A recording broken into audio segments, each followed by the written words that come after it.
Metal Gear Solid was an absolute acid trip of an experience, a Metal Gear Solid game in the Ape Escape font. So, what if we tried things the other way around? Snake vs. Monkey is a minigame on the second disc of Metal Gear Solid 3 Subsistence. Instead of the gameplay of Metal Gear with the controls and aesthetic of Ape Escape, Snake vs. Monkey is essentially Ape Escape with the controls and aesthetic of Snake Eater. With Solid Snake instead of Big Boss. Really quick, I'd like to correct something that I brought up in the last video. I, foolishly, called this Big Boss. I assumed this because a lot of things were Snake Eater themed. I was wrong. This is actually Solid Snake. However, I am stubborn, so no, that is not Solid Snake. That's not David Hayter voicing him, so from here on out, if I ever have to refer to this version of Snake, I'm just gonna call him Nanner Snake. You got that? Good. Let's talk about Snake vs. Monkey. Upon booting up the second disc of Subsistence, I wondered if I needed to finish Metal Gear Solid 3 before I could play the minigame. The answer? I'll get back to you on that. But look, the minigame is here! The story starts with Roy Campbell? You're right on time, Snake. Oh, thank God. Roy is calling Snake out of his vacation as the professor, you know, Mr. Manhattan Project, is calling in a favor. Unfortunately, apes have escaped, and Snake is the only man for the job. He takes it well. What about me? I was on vacation. Isn't this just some monkey catching action? I understand why he's upset. Do you have any idea how much I miss Peepo? So, we're sent to the jungles of Russia with the Monkey Shaker, a retooled easy gun from the very easy difficulty of MGS3. We also have some stun grenades and a dream. Shoot the monkeys, run into them, get out of there. Seems easy? That's because it is. Mostly. Oh, I'm killing my... After that, we move further into the forest to grab even more monkeys. As you can probably tell at this point, these maps were not made for the minigame. All the stages were lifted straight from the story and were blocked off to ensure the player can't escape. For example, the first level was the starting area from the Virtuous mission, the second is the first encounter with enemies, and the third is the base where you find Sokolov.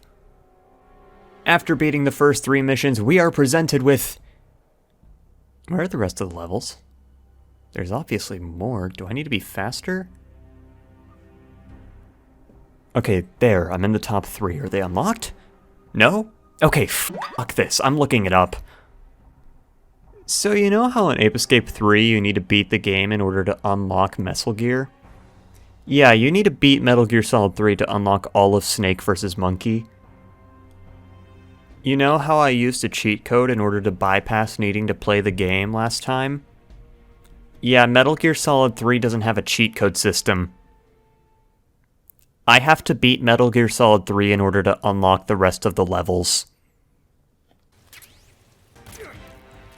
Did you think you could fool?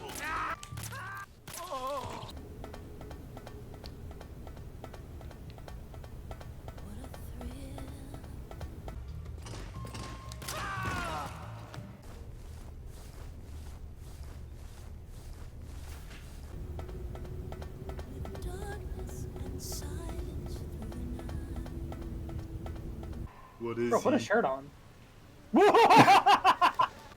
Kris, this is you. Yeah. Want some? I give my life, not for honor, but for you.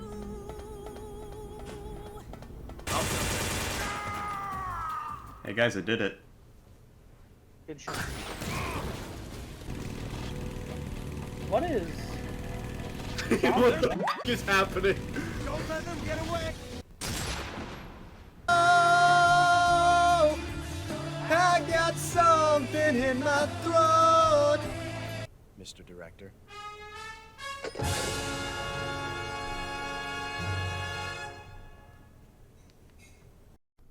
So, like, I just spent 4.5 hours of my life beating Metal Gear Solid 3 for a 1-minute joke. That's gotta be good enough for you to subscribe, right?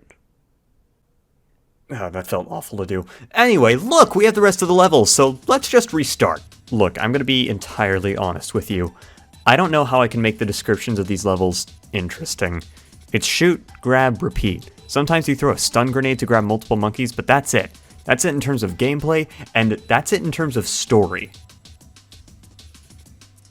So instead, I'm going to talk to you guys about something more interesting, the levels themselves. I touched on this earlier, but the levels in this were not exactly made for the game mode. It's a game of hide and seek set in pre-existing locations. So how do you take pre-existing levels and make them seem fresh? Well, you make the AI do different things. For example, in the third level you have this little party with 3 apes leading a whole cavalcade of monkeys. You got monkeys chillaxing on the roof, you got monkeys sitting on desks, you have monkeys who are going to get the help they need. Honestly, the best part of this mode was just seeing all the different things these monkeys were getting up to.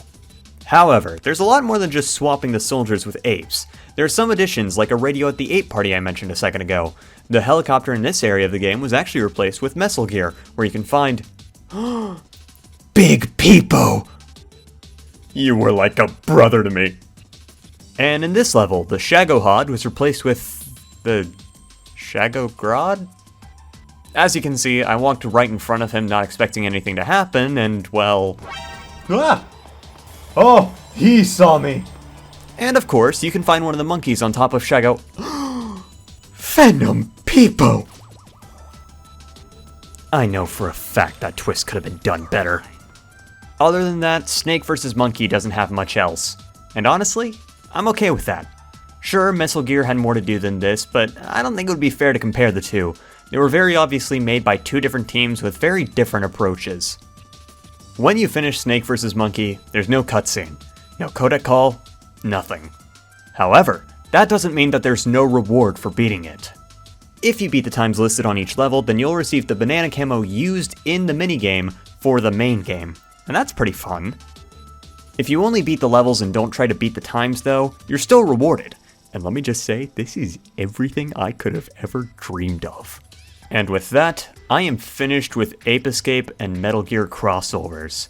And can I say, I want more games to do this. Games these days take themselves too seriously. So hey, Sony, I got your next big thing right here. Call me.